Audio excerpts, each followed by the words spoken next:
This segment is sponsored by Hospice of Michigan, providing quality, dignified end-of-life care for patients and their families. Patricia McDaniel is the Vice President of Business Development. Stephanie Murray is a Grand Rapids advisor for Hospice of Michigan. Welcome to you both. It's good to have you here. Oh, thank you so much. I want to start by talking a little bit about hospice versus palliative care. You provide both, and I think sometimes people don't understand the difference between those two things. Yeah, it's an important question. So hospice care is really for individuals who have received that a life-limiting disease or diagnosis and have stopped seeking curative treatment. And our palliative care services can be for individuals that are still seeking curative treatment but need some help with managing symptoms or having goals of care conversations. All of those conversations surrounding care are difficult. Yes. And sometimes reaching the decision to seek help is slow to come. Sometimes it's on the part of the patient, sometimes it's the family. Talk a little bit about how you help folks navigate that. Yeah, well, we often hear, I'm not ready yet, or mom's not ready yet. And the first thing that we have to say is, it's okay if you're not ready. In fact, who is ready? We're never really ready to make that call for hospice.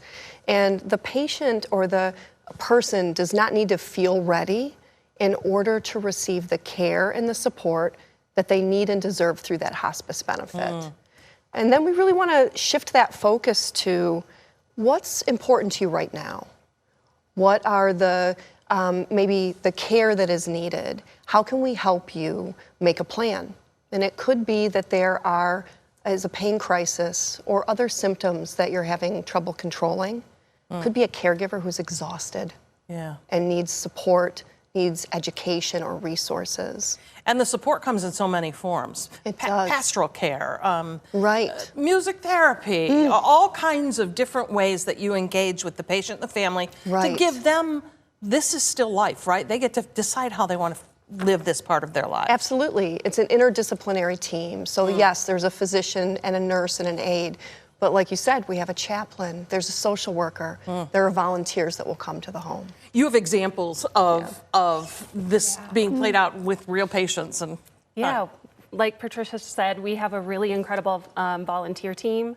And one of my favorite volunteer team is the pet therapy. And I've witnessed at a nursing home facility, a mom, I was there when the pet came in, and the mom lit up and pet the dog, and her daughter was there visiting, and I look over and her daughter is crying, and I go over and ask her if she's okay, and she was just so happy. Her mom had advanced dementia, and she was just so happy to see her mom be her mom again. She hadn't seen that in so long. So I just love being able to see that type of stuff. Yeah, it's so great to see, because I think a long time ago it was, pain control, period.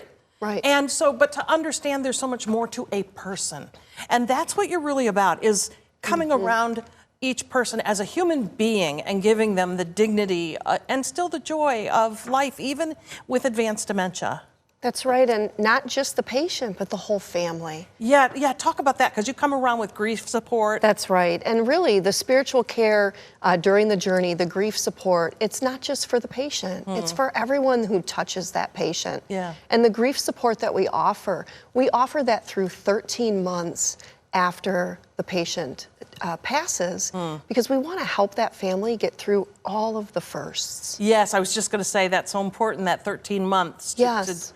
First Christmas, first birthday, first without, and that empty chair at the table during the holidays, all of that.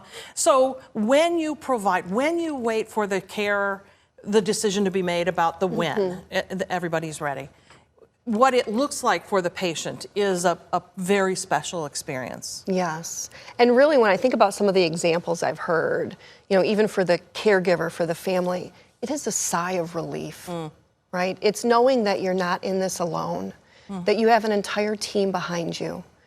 It is a privilege. I always say this about hospice care. It's a privilege to be in the lives of people at a sacred time and to be in their personal space, their home. Thank you for the work you do. It's really great. And we're proud to team up with you a little bit with our golf cart and such. So thank you for that. For more information about Hospice of Michigan, give them a call at 888-247 5701 or visit their website, hom.org. Thank you both.